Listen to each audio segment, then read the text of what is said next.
नमस्कार। मैं जनता श्रीम गौतम। आज सुप्रीम कोर्ट में एक मामले की सुनवाई हुई और ये मामला था भारत सरकार द्वारा भेजे गए 1,12,000 करोड़ रुपए के जीएसटी नोटिसों को लेकर, जिसकी टोटल जो अमाउंट है, अगर पेनल्टी और ब्याज को भी उसमें जोड़ दिया जाए तो करीब करीब ये 2,30,000 करोड़ रुपए के आसपास बैठेगा।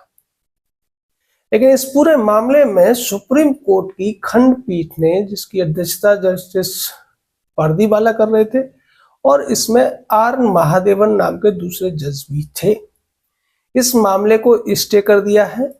और स्टे के लिए हालांकि कहा तो केंद्र सरकार ने ही था, लेकिन जिस तरीके से कोर्ट दखलंदाजी कर रहे हैं और अब ये दखलंदाजी टैक्स कलेक्शन के मामले में भी आ गई है, वो बहुत ही ज्यादा चिंता का विषय है। दरअसल इसी मामले में एक और जो दूसरा मामला है वो कर्नाटक हाई कोर्ट का है, और कर्नाटक हाई कोर्ट ने जो जिस कंपनी के खिलाफ ये सारा का सारा जो पूरा मैटर है, ये जो जुआ खिलाने वाली कंपनियां हैं या गैम्बलिंग कंपनियां हैं, जिन्हें आप गेमिंग कंपनी के नाम से जानते हैं, उन कंपनियों का है। और भारत के इतिहास में अब तक का सबसे बड़ा एक नोटिस एक कंपनी को भेजा गया था, और इस नोटिस का जो गेम क्राफ्ट टेक्नोलॉजी करके ये कंपनी थी, इसको 21,000 करोड़ रुपए का नोटिस भेजा गया था। और ये 21,000 करोड़ का जो नोटिस था वो 2017 से लेकर 2022 तक जो उसने 77,000 करोड़ रुपए की गैम्बलिंग कराई, उसके ऊपर था 28% के रेट से। लेकिन कर्नाटक हाई कोर्ट ने इस मामले को रिजेक्ट कर दिया और उस नोटिस को खारिज कर दिया। इसके बाद केंद्र सरकार जीएसटी काउंसिल इसको लेकर सुप्रीम कोर्ट पहुंची।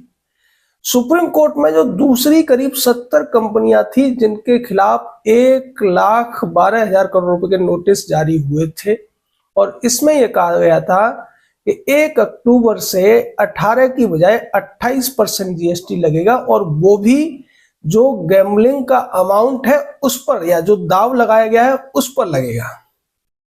जबकि ये कंपनियां ये मांग कर रही हैं कि पहले तो ये रेट्रोस्पेक्टिव नहीं होना चाहिए, मतलब पिछली डेट से नहीं होना चाहिए। दूसरा, ये जो अमाउंट है ये गेमिंग के अमाउंट पर लगना चाहिए, यानी कि जो दाव लगाई गई रकम है उसमें से विनिंग को काटकर लगना चाहिए।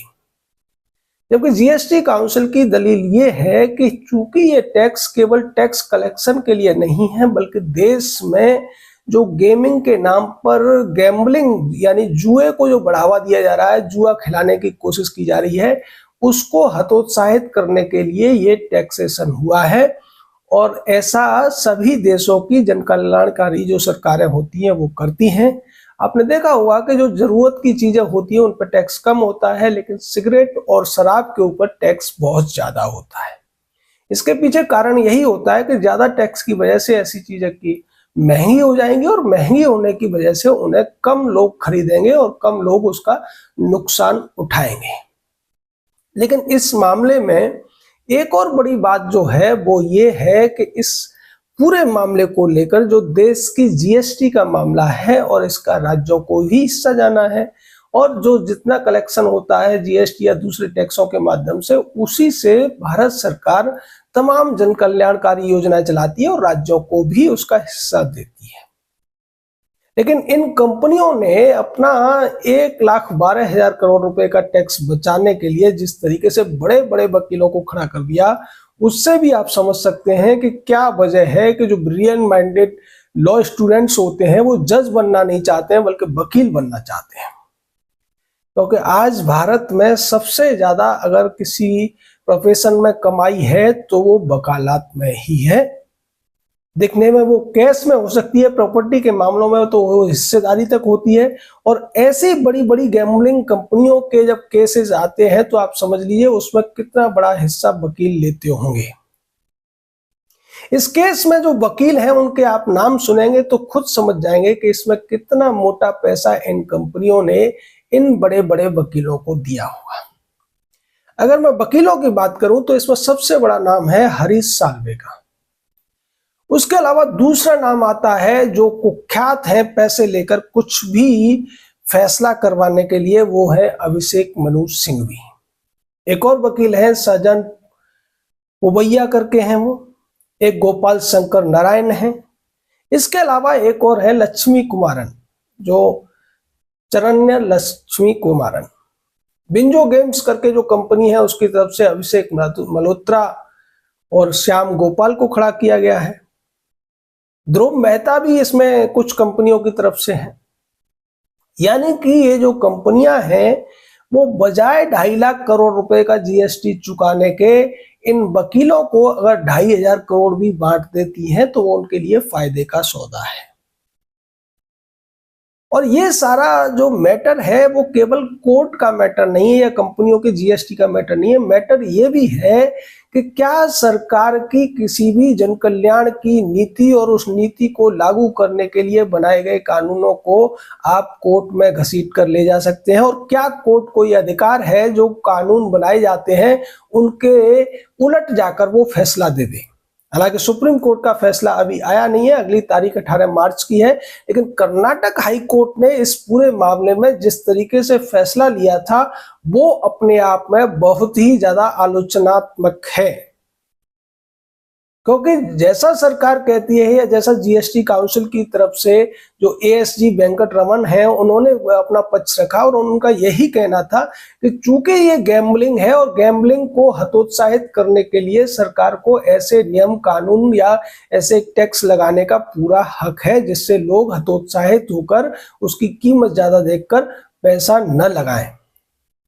अगर आप सरल शब्दों में समझें तो सरकार का ये कहना है कि अगर कोई व्यक्ति किसी, चाहे वो ड्रीम 11 टाइप की दूसरी कंपनी हो या बिंजो टाइप की, रमी सर्कल या ऐसी किसी कंपनी में 100 रुपए लगाता है तो सरकार उस 100 रुपए के दाव पर 28% लेगी।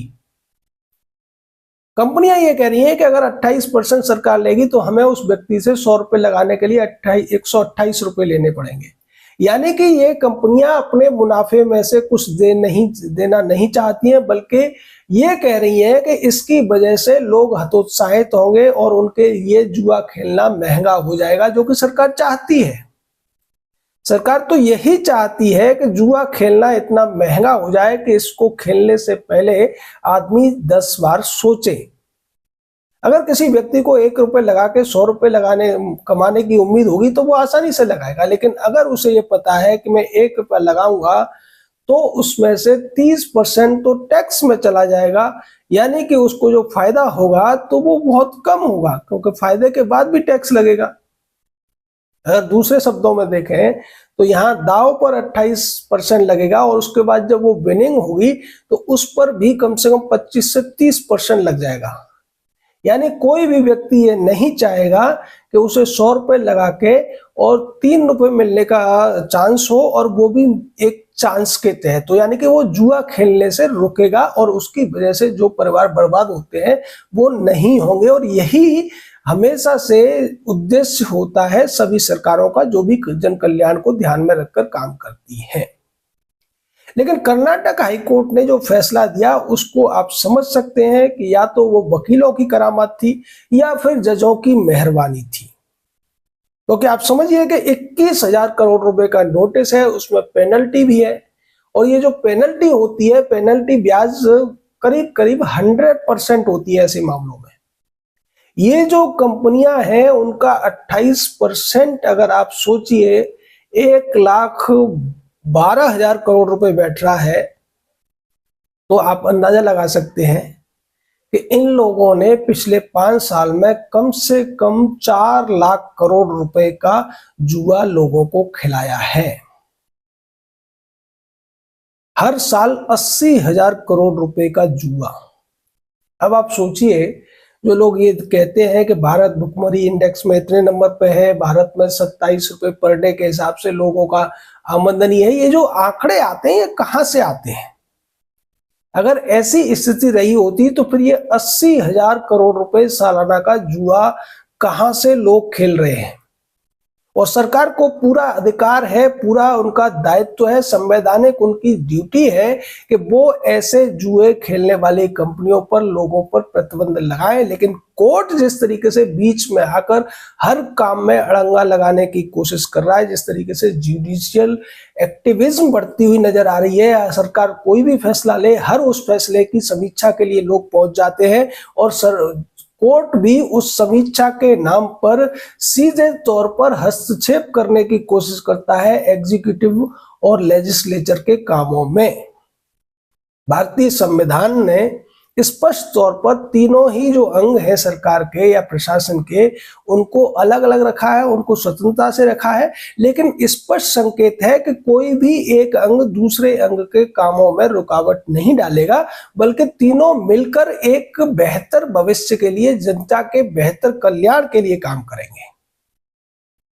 और आप इस मामले को अगर देखेंगे तो यहां आपको देखने को मिलेगा कि ये कितना बड़ा जनता के साथ धोखा करने की कोशिश कोर्ट्स के माध्यम से हो रही है। और यही वजह है कि जो ब्रिलियंट स्टूडेंट होते हैं लॉ के, वो कभी भी जज नहीं बनना चाहते हैं, क्योंकि जजों की सैलरी उतनी नहीं होती है, लेकिन वकील की कमाई का कोई भी लिमिट नहीं है। पिछले दिनों एक मुद्दा बहुत आया था कि अभिषेक मनु सिंह भी दावा कर रहे थे कि मैंने सैकड़ों करोड़ रुपए का टैक्स चुकाया है, पर वो ये भूल गए कि उस टैक्स के बदले में उन्होंने कमाया कितना है। टैक्स तो उतने पर चुकाया है जितना उन्होंने अपनी आमदनी दिखा दी है, जिसको उन्होंने खर्चे में दिखाकर बचा लिया है, या जो अंडर टेबल ले लिया है, जिसको शो ही नहीं किया गया है, वो कितना है। आप अंदाजा लगाइए, ये जो दो बड़े वकील इस पूरे मामले में हैं, चाहे हरीश साल्वे हो, अभिषेक मनु सिंघवी हो, इनकी जो एक अपीयरेंस की फीस है वो 25 से 40 लाख होती है। हालांकि हरीश साल्वे भारत सरकार और भारतीय राष्ट्रीय स्वाभिमान से जुड़े हुए मुद्दों में कोई फीस नहीं लेते हैं, वो 1 रुपया फीस लेते हैं, लेकिन चूंकि वो वकील हैं कॉर्पोरेट के लिए, वो वकालत करते हुए आपको दिख रहे हैं। अरुण जेटली भी कॉर्पोरेट के लिए वकालत करते थे। और इसको जो वकालत का एक प्रोफेशनल एथिक्स है, उसमें बुरा नहीं कहा जाता। यही वजह है कि भारत में आसानी से बड़े बड़े अपराधियों के लिए, बड़े बड़े बलात्कारियों के लिए, बड़े बड़े देश विरोधी काम करने वाले और यहाँ तक कि कसाब जैसे आतंकवादी के लिए भी वकालत करने के लिए लोग खड़े हो जाते हैं। और इसको उस प्रोफेशनल एथिक्स के बहाने स्वीकार भी कर लिया जाता है, अदालतें भी उसकी पुष्टि करती हैं। जबकि भारतीय सनातनी परंपरा में होना यह चाहिए कि किसी भी अपराधी का पक्ष लेने वाला कोई व्यक्ति नहीं होना चाहिए, क्योंकि जो भी अपराधी का पक्ष लेगा वो भी खुद अपराधी ही कहा जाएगा। लेकिन यहाँ पर वकीलों के इस प्रोफेशनल एथिक्स के बहाने इस चीज से वो बच जाते हैं। यही वजह है कि जिस जीएसटी के पैसे को सरकार को आसानी से मिल जाना चाहिए था, उस पर कर्नाटक हाई कोर्ट ने जो फैसला दे दिया, उसकी वजह से मामला अटका हुआ है। सरकार इसको लेकर सुप्रीम कोर्ट इसलिए गई क्योंकि ऐसी ही जो दूसरी कंपनियां हैं, उन्होंने भी 27 हाई कोर्ट्स में ऐसे अपने अपने मामले डाल दिए और वो सभी किसी हालत में जीएसटी नहीं चुकाना चाहते थे। आप अंदाजा लगाइए कि ये जो जीएसटी है, ये 10% का रिबेट वो मांग रहे हैं।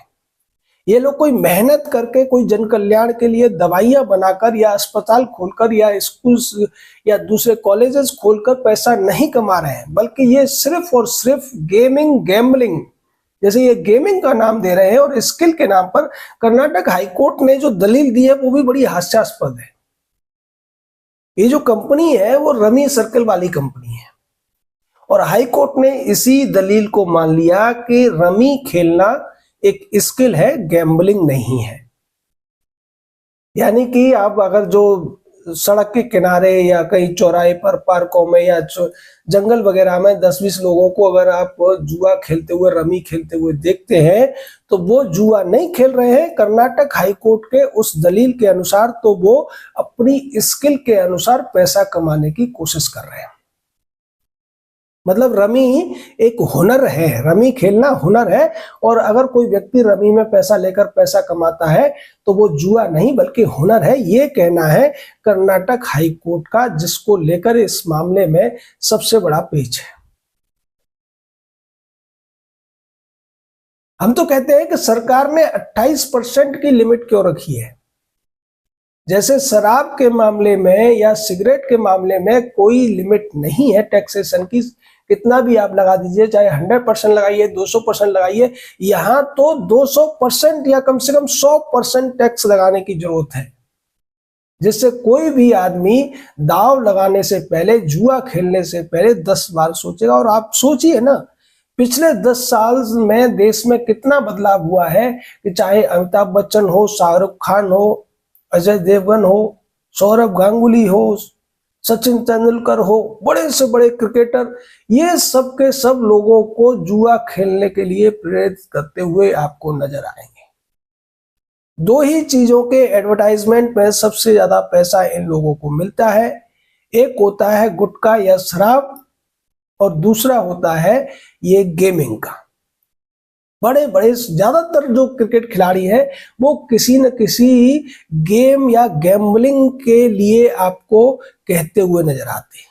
दूसरी तरफ शराब का ऐड जब दिया जाता है, चूंकि शराब के ऐड पर भारत में प्रतिबंध है, तो वो उसी कंपनी का एक कोई ड्रिंकिंग वाटर का ब्रांड भी चल रहा होता है या सोडा का, एकदम सेम उसी तरीके की पैकेजिंग में सोडा को दिखाया जाता है या ड्रिंकिंग वाटर को दिखाया जाता है और उसका नाम लेकर वो उसका प्रचार कर देते हैं। और इस तरीके से शराब का प्रचार न करने की पाबंदी भी लागू हो जाती है और शराब की कंपनी का प्रचार भी हो जाता है। वैसे ही गुटखा का प्रचार करने वाले ज्यादातर जो गुटखा कंपनियां हैं वो इलायची या दूसरा सुपारी, इस टाइप का जो माउथ फ्रेशनर टाइप का जो पैकिंग होती है या जो दूसरा प्रोडक्ट होता है उसका प्रचार करते हैं, लेकिन वास्तव में वो उस गुटखा का ही प्रचार कर रहे होते हैं जो कि प्रतिबंधित है। यानी ये लोग पैसे के लिए आपको गुटखा खाना सिखा रहे हैं जो आपको कैंसर देगा, या फिर आपको जुआ खेलना सिखा रहे हैं जो आपके परिवार को बर्बाद कर देगा। और उस पर मोहर लगाकर कर्नाटक हाई कोर्ट जैसे जज, कर्नाटक हाई कोर्ट जैसे जो अदालतें हैं वो इनके साथ मिली भगत करती हुई नजर आ रही हैं। देखना ये होगा कि 18 मार्च को जब इस मामले की सुनवाई होगी तो क्या भारत सरकार के पक्ष में कोर्ट अपना फैसला सुनाएगा, या फिर ये जो बड़े बड़े वकील बैठ गए हैं कंपनियों की तरफ से, इनके बहकावे में आकर कोर्ट कोई ऐसा फैसला दे सकता है जो कि राष्ट्रीय हितों के विपरीत हो जाए। क्योंकि अगर 2.5 लाख करोड़ रुपए जीएसटी की वसूली को कोर्ट रोकवा देता है तो निश्चित मानिए बहुत सी जो जन कल्याण की जो योजनाएं हैं वो प्रभावित हो सकती है, जो नई योजनाएं बन सकती थी वो रुक सकती है। इसलिए सबसे ज्यादा सुधार की जरूरत अगर कहीं है तो देश की जुडिशरी में है, क्योंकि अगर जुडिशरी ठीक हो जाएगी तो सरकार अगर कोई भी नियम कानून बनाएगी जन कल्याण के लिए उस पर रुकावट नहीं लगेगी। अभी सरकार अगर यही कानून बना दे कि कोई भी नेता, कोई भी ये जो क्रिकेटर है या जो अभिनेता है ये ऐसे ऐड नहीं करेगा, तो ये लोग उसको लेकर भी सुप्रीम कोर्ट पहुंच जाएंगे। और ऐसा पहले भी हुआ है, क्योंकि ऐसा एक कानून बना था जिसमें ये कहा गया था कि अगर कोई एंडोर्समेंट करता है और उसकी वजह से धोखाधड़ी या जनता का कोई नुकसान होता है तो एंडोर्स करने वाला भी उसका भागीदार माना जाएगा। इसको लेकर कोर्ट में पहुंच गए थे ये लोग और बड़े बड़े वकीलों के माध्यम से इन्होंने अपने पक्ष में उसमें तब्दीली करा ली थी। जब तक कोर्ट नहीं सुधरेगा, जब तक वकीलों से सुधार की आप उम्मीद नहीं कर सकते, क्योंकि घोड़े से घास की यारी हो ही नहीं सकती। उन्हें सिर्फ पैसे से मतलब है, वो पैसे के लिए वकालत करेंगे। और चूंकि उनके प्रोफेशनल एथिक्स की वजह से वो गलत नहीं माना जाता है, इसलिए वो खुलकर ये भी कहेंगे कि हम कुछ गलत नहीं कर रहे, हमारा प्रोफेशन ऐसा है, हमारे प्रोफेशन में ये अलाउड है। सारी जिम्मेदारी जुडिशरी के ऊपर है और जुडिशरी को एक बार फिर से संविधान में उसके जो कर्तव्य बताए गए हैं, उसकी जो लिमिट बताई गई है, उसके अंदर रहने की कोशिश करनी चाहिए और सुधार की कोशिश करनी चाहिए, जिससे इस देश के लोगों को न्याय मिल सके और देश में जन कल्याण के कामों में कोई रुकावट न आए। जय हिंद, जय भारत।